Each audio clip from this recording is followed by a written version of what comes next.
이게 보증금입니다. 소주제죠. 부가세 정의도 소주제고 보증금도 소주제입니다. 자, 1페이지부터 볼게요. 보증금 하면 이제 주로 임차보증금 쪽으로 생각을 하시면 되는데 그림으로 제가 개념을 좀 정리해 놨습니다. 일단 그 제목은 대 빌려주다, 차 빌리다 이렇게 써놨죠. 그러면 두 가지 경우를 봤는데 일단 우리가 돈을 빌려주고 빌리는 건 배웠으니까 그거랑 비교를 해볼게요. 자, 일단 돈을 빌려줄 때는 채권자가 돈을 입금을 해줘야 돼요. 근데 여기서 포인트는 뭐냐면 자기가 갖고 있는 돈을 진짜 줘야 됩니다. 그리고 그 돈이 다시 돌아올 때 이자도 같이 받습니다. 그러니까 그 물건 자체가 움직입니다. 돈이 쟤한테 갔다가 돌아올 때 이자랑 같이 와요. 맞죠? 이 개념은 별로 안 어려워요. 근데 이제는 건물이에요. 내가 돈을 빌리는 게 아니고 건물을 빌릴 거예요. 그러면 건물을 빌릴 때 혹시 명의 이전해 주나요? 내가 건물 빌릴 때 건물 명의는 건물주 그대로고 내가 가서 물리적으로 이동해서 살기만 하죠. 그게 차이야. 돈을 빌릴 때는 여러분이 돈 빌리면 돈을 진짜로 받죠. 건물 빌릴 때는 건물을 안 받죠. 그게 차이야. 그래서 돈을 빌리는 첫 번째 그림은 대여금 차입금에서 화살표가 있죠. 원금이 이동을 하니까. 근데 두 번째 그림은 어때요? 제가 건물 하는데 계정 과목에다 건물을 안 써놨죠. 임대인, 임차인 사이에 건물을 써놨죠. 그냥 명의 이전은 안 하니까. 그러니까 건물 자체를 주는 건 아니잖아요. 이해되셨죠? 이 차이 이해하셔야 돼요. 돈은 돈을 진짜 줘야 돼. 근데 건물은 건물을 진짜 주는 게 아니야. 쓰게 해주는 건데. 그게 돈이랑 건물의 성격의 차이 때문이죠. 돈을 쓰게 해주려면 돈을 빌려줘야 되고 건물을 쓰게 해줄 때는 건물을 줄 필요는 없잖아요. 이해되셨죠? 여기까지? 자, 그러면 건물을 사용하게 해주니까 임차인은 그 사용료로 그걸 차임이라 그러거든요. 차임을 주겠죠. 월세 같은 거. 그러니까 위쪽 그림에서 원금이랑 건물이 같은 거고 사용료 이자랑 사용료 차임이 같은 거예요. 맞죠? 근데 얘는 건물을 쓰게 해주는 거다 보니까 월세를 안 내는 뭐 경우도 있지만 그런 경우도 있죠. 건물 파손하는 경우도 있잖아요. 그러니까 그런 여러 가지 명분으로 보증금을 받아놓죠. 그러니까 보증금이 새로 추가됐죠 지금. 그러니까 이 두 개 비교하실 수 있겠죠. 그래서 임대인과 임차인 사이에서 임대인이 임차인한테 건물을 빌려주니까 임차인은 임대인한테 돈을 빌려줘야 돼. 왜냐면 월세를 밀릴 때 건물주가 막 못 받는 경우를 대비해서 뭐 그런 거겠죠. 그럼 보증금에서 까버리잖아요. 근데 우리가 임대인이랑 임차인이랑 어디 쪽에 속할지 생각해 볼게요. 보통은 임차인으로 나올 겁니다. 왜냐면 우리가 제조업으로 나오는데 제조업을 할 때는 건물이 일단 두 개 필요해요. 본사랑 공장. 근데 내가 갖고 있을 수도 있지만 보통 빌려서 쓰죠. 그러니까 임차인일 확률이 좀 높은 거죠. 그러니까 공장 건물, 사무실 건물을 빌리는 대가로 보증금을 맡길 겁니다. 맞죠? 그래서 제목이 임차 보증금인 거예요. 그러면 보증금을 맡기고 월세도 한 달에 한 번씩 줘야 된다 이렇게 생각하시면 돼요. 그러니까 보증금이랑 임차료랑 방향이 같죠. 자, 그리고 문제를 한번 풀어볼게요. 자, 1번입니다. 7월 3일 영업부 사무실로 사용하기 위해서. 이 말 나오면 우리가 임차인이란 걸 바로 알아채야 되죠. 사무실로 사용하려고 이렇게 하니까 임대차 계약을 맺었다. 보증금 600만원 중 계약금 60만원을 우리 은행 계좌에서 이체했다. 우리 계약금 배웠죠. 그러면 계약금을 먼저 주고 있네요. 선급금. 이제 계약금 하면 이제 어떻게 생각하셔야 되냐면 이제 나중에 좀 헷갈릴 수 있는 게 지금 정리를 잘 해놓을게요. 그 약속어음 같은 거는 뭘 팔았는지에 따라 이미 바뀌었죠.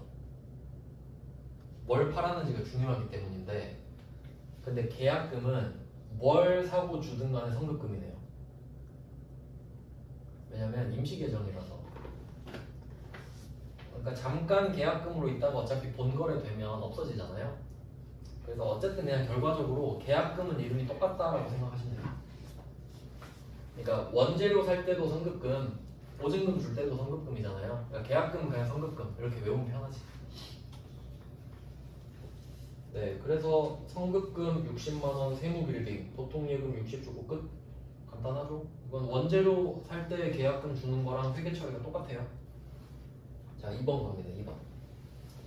자, 2번이 이제 본 게임인데, 그러니까 1번에 계약금을 찔러줬다가 2번에 본 계약으로 넘어온 겁니다. 2번 문제를 볼게요. 영업부 사무실로 사용하기 위해서 4월 2일, 한 달 전 이야기를 하고 있죠? 4월 2일에 아래와 같이 명당과 체결한 임대차 계약에 따라서 보증금 2,000 중에 잔금 1,800을 송금해서 지급했다. 여기까지 읽고 나서 생각을 해볼게요. 그림을 밑에 보시면, 자, 계약금 200 그리고 잔금 1,800 합쳐서 2,000 된 거죠. 근데 4월 2일에 체결한 계약 이렇게 문제 나와 있죠. 그리고 아래 계약서에 보시면 계약금에 계약 시에 지불하고 영수함 써있죠. 이걸 같이 보셔야 되는 거예요. 4월 2일에 계약을 체결했다 이 말이랑 계약금은 계약 시에 지불하고 영수함 이렇게 돼 있죠. 그러니까 4월 2일에 1번처럼 회계 처리를 했겠구나라고 유추하셔야죠. 그러면 선급금이 차변에 있는 게 오늘 또 낼 필요는 없죠. 그래서 차변에 있던 선급금이 대변으로 내려오면서 200 나가는 걸 막아줍니다. 그리고 나머지 1,800은 보통예금 나가고 그 명분이 뭐냐? 임차보증금. 이렇게 되는데 이것도 이름을 좀 생각해 봐야 돼요. 이거 그냥 대충 외우다가 틀리는 경우가 꽤 있어서 지금 두 개로 나눠 보셔야 되는데, 임차라는 말이 있죠. 임차. 건물을 빌리는 거예요. 근데 건물을 빌리는 대가로 내가 돈을 빌려줘야 되죠. 그러면 임차 보증금은 건물을 임차하니까 나는 돈을 빌려준다 라고 생각해야 돼요. 그러니까 지금 이 두 개를 끊어서 보셔야 된다고. 내가 임차하는 건 돈이 아니잖아요. 건물을 임차하잖아. 그러니까 보증금을 맡기는 거죠. 그러니까 건물을 빌리니까 돈을 빌려준다. 그러니까 보증금 이걸 빌려주는 거죠. 그러니까 얘는 성격이 자산이에요. 아시겠죠? 이거 틀리는 경우 꽤 많아요. 왜냐면 그냥 이 대충 이렇게 해버리는 거예요. 대가 빌려주다니까 임차 보증금, 뭐 차 빌리다, 부채 뭐 이렇게 해버리는 경우가 있기 때문에 한번 끊어서 알려드린 거라고. 그러니까 건물을 빌리니까 돈을 내가 빌려줘야 돼. 그럼 이 돈은 빌려줬으니까 받아야 되죠? 그거 자산이야. 그러니까 차변. 이름은 임차보증금.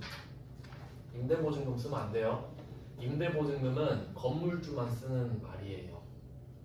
그러니까 굉장히 고귀한 단어라고. 임대보증금. 아무나 쓰는 거 아니죠?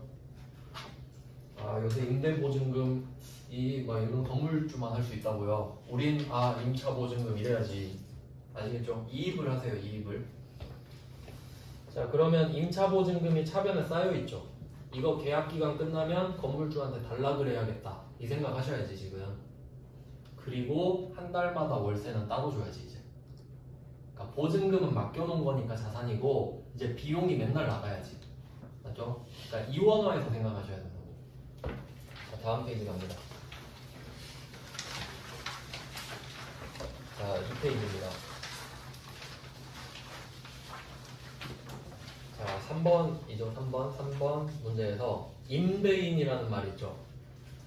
임대인이라는 말이 나온 순간 나는 임차인이구나 라고 생각하셔야 되죠. 건물주를 부르는 건 임차인이겠죠. 자, 그리고 세금계산서를 발급받았다. 그럼 생각해보세요. 내가 지금 건물주한테 월세를 내겠죠. 그러면 서비스를 산 거잖아요. 그러니까 물건 샀으니까 세금계산서를 받고 있지. 이것까지 생각하셔야 된다고. 그러니까 물건 살 때는 와닿거든요. 물건이랑 영수증이 같이 오니까. 서비스는 없잖아요, 형체가. 맞죠? 그러니까 서비스를 받는다라는 생각을 하셔야지. 쟤가 제 건물을 쓰게 해주는구나 나한테. 그래서 난 서비스를 샀어. 그니까 세금 계산서 받았지. 이해되시죠? 이게 계속 생각하셔야 됩니다. 그러니까 서비스를 샀구나. 계정 과목은 임차료가 되겠죠. 그리고 일부러 지금 건물관리비랑 같이 넣어놨는데 사실 별로 의미 없죠?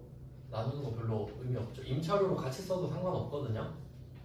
왜냐면 뭐 그걸 구분해서 뭐해요. 근데 그냥 여기 기재된 계정 과목으로 쓰라고 하니까 그게 답이에요.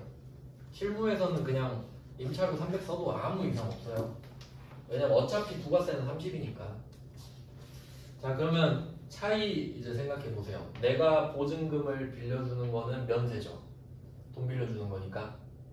그리고 월세 내는 건 어때요? 서비스를 사는 거래죠. 그러니까 부가세가 붙어있지. 그리고 이 서비스는 사업과 관련이 있는 거죠. 지금 공장 빌리고 있으니까. 그러니까 부가세 돌려받으니까 부가세 대금분. 이렇게 되는 거죠.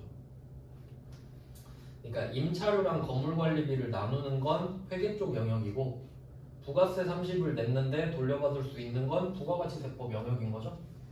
그러니까 두 개를 같이 하고 있잖아요. 이렇게 계속 보면서 익숙해져야 된다는 거죠. 그리고 돈을 다음에 주기로 했죠. 그 그림 안에 외상미수금 써 있잖아요.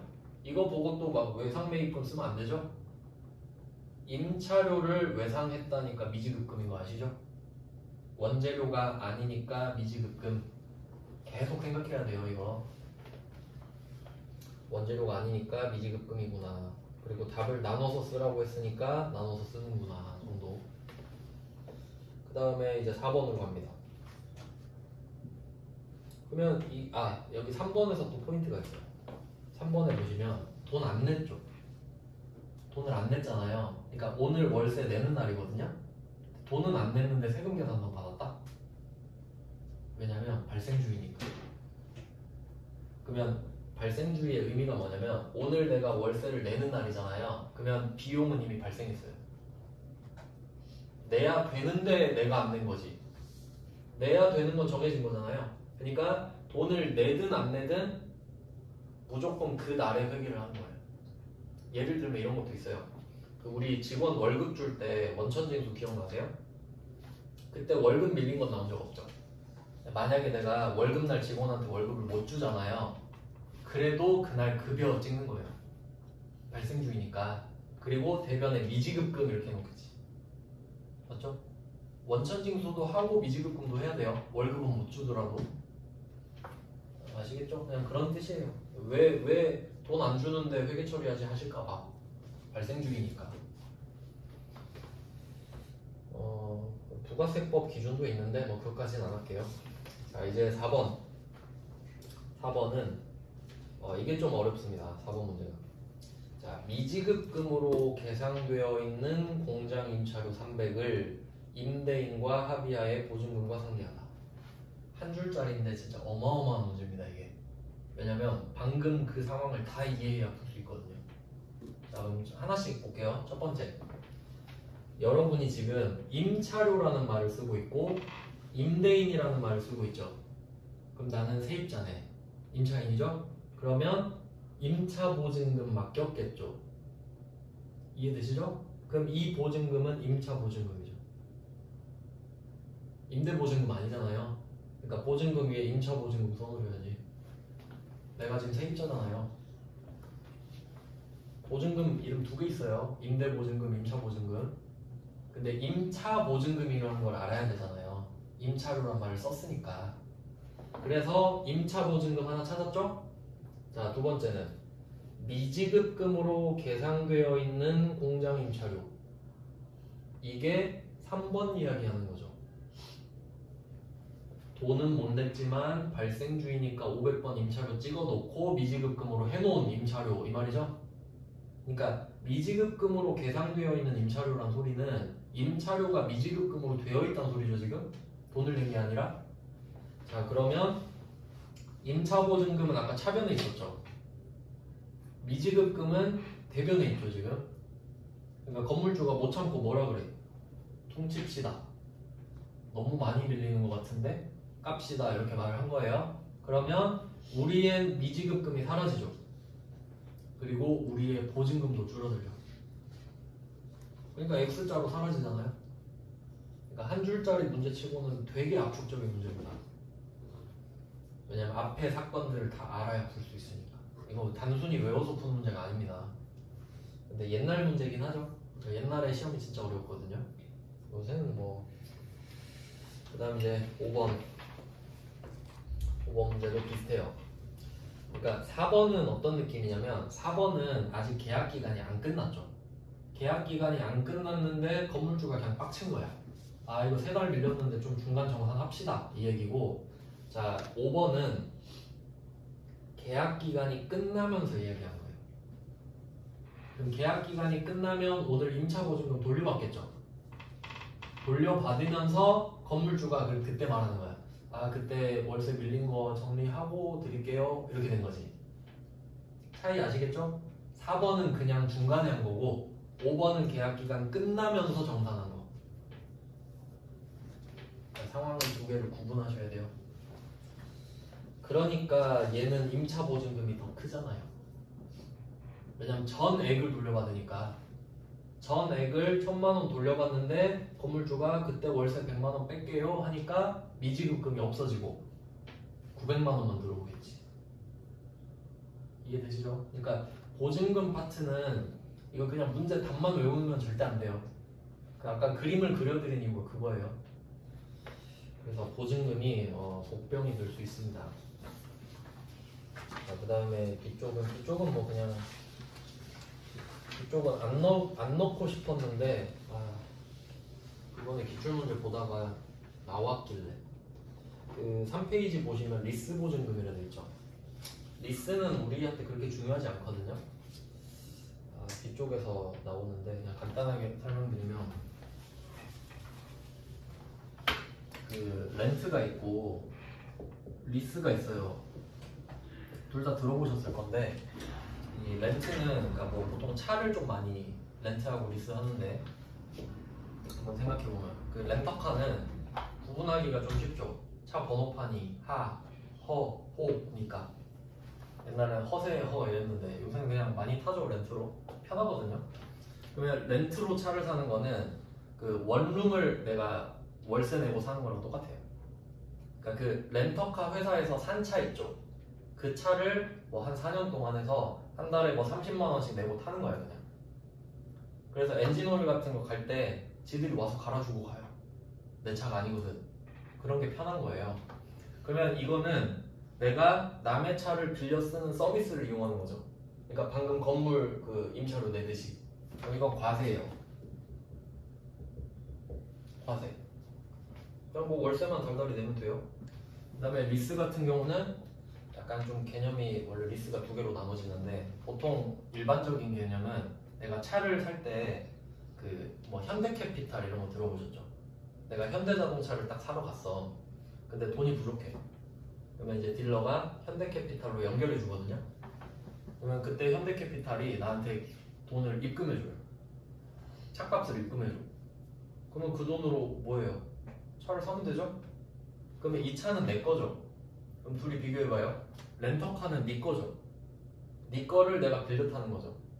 근데 리스는 얘가 돈을 나한테 줬잖아요. 그럼 내 돈으로 차를 내가 사는 거죠. 그리고 한 달에 한 번씩 이 돈을 갚아요. 그러니까 얘는 돈 빌리는 거지 사실. 그러니까 이름이 현대캐피탈이잖아요. 돈 빌려준다고. 그래서 얘는 면세. 뭐 이 정도 차이가 있는데, 그러니까 그래서 보통 사업자들이 많이 질문하거든요. 차를 렌트로 할까요? 리스로 할까요? 뭐 이런 거. 렌트는 네 차고 리스는 내 차예요. 뭐 그 정도 차이가 있는 거죠. 부가세 차이도 있고. 그래서 리스는 그렇게 우리한테 중요하진 않거든요. 이름 정도만 이렇게 나오지. 근데 그래서 저는 이걸 무시하려고 했단 말이죠. 근데 1번 문제 한번 보세요. 전산회계 1급 121회 써있죠. 저번 시험에 나왔어요. 보증금하고 끝내야지, 이제 한 장짜리로 끝내야지 했는데 이게 있더라니까요. 그럼 어떻게 해요? 전 넣어야죠. 저번 시험에 나왔는데. 그래서 어쩔 수 없이 잡아 끌어서 넣어놨습니다. 그럼 한번 볼게요. 자, 그러면 유한 캐피탈 나왔죠? 그러니까 리스랑 캐피탈은 뗄 수 없는 거죠, 기본적으로. 캐피탈 회사가 리스 회사거든요. 그러니까 돈 빌려주는 회사인 거지, 그냥. 자세한 건 뭐 중요하지 않으니까. 그럼 이때 보증금을 지출했다 이렇게 말을 하죠. 그러면 또 돈 안 갚을까봐 보증금 받아놓은 게 또 있나 보죠. 잘 몰라도. 왜냐면 우린 보증금 개념은 이제 아니까. 그래서 결론은 그냥 보증금을 맡겼다 끝이죠. 그리고 이름은 기타 보증금을 쓰래요. 그러면 이때 그냥 우리는 임차 보증금을 떠올리면서 임차 보증금 대신에 기타 보증금으로 이름을 바꾸기만 하면 되겠다. 그래서 차변에 기타 보증금 유한 캐피탈, 대변에 보통이익. 그러니까 물론 문제가 어렵진 않은데 한 번도 안 낸 걸 내면 맞히기 어렵거든요. 그러니까 혹시 해서 일단 넣어놨고, 그리고 참고로 얘를 맡겨놨으면 아까 보셨듯이 내가 보증금 맡기고 끝나요? 돌려받아야 되죠. 그것까지 그래도 구색 맞추려고 넣었어요. 근데 돌려받는 건 세무 1급을 밖에 안 냈어. 그러니까 좀 별로 좋은 문제가 아닌 것 같은 거죠. 어쩔 수 없죠, 근데. 자, 뭐 참고로 그냥 보세요. 이번 문제는 기타 보증금으로 계정 과목 맞춰져 있죠? 이번 문제. 그럼 이때 나온 내용이 인수대금이 1,700이고 리스 보증금 2,000에서 충당하기로 했다. 그러면 아까 그 보증금이 차변에 있었잖아요. 그게 대변으로 온다고 생각해야지.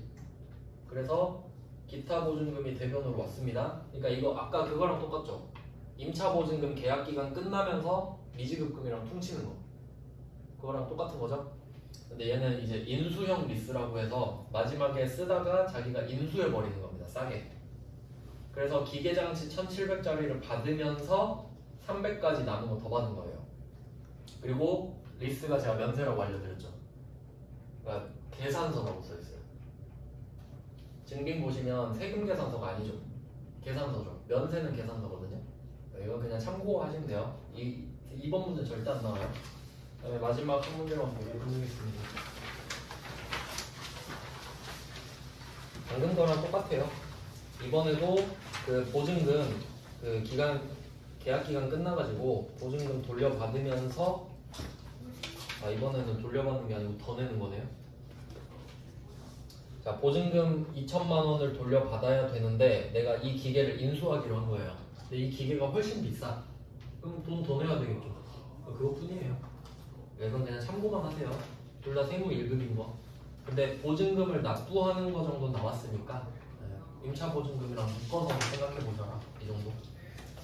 뭐 소주제는 다 끝났고 이제 다음 주에는 말씀드렸던 유형 자산을 토요일에 한 다음에 일요일부터 이제 입력하면서 메인 매출 발표를 하겠습니다. 오늘은 여기까지 할게요. 고생하셨습니다.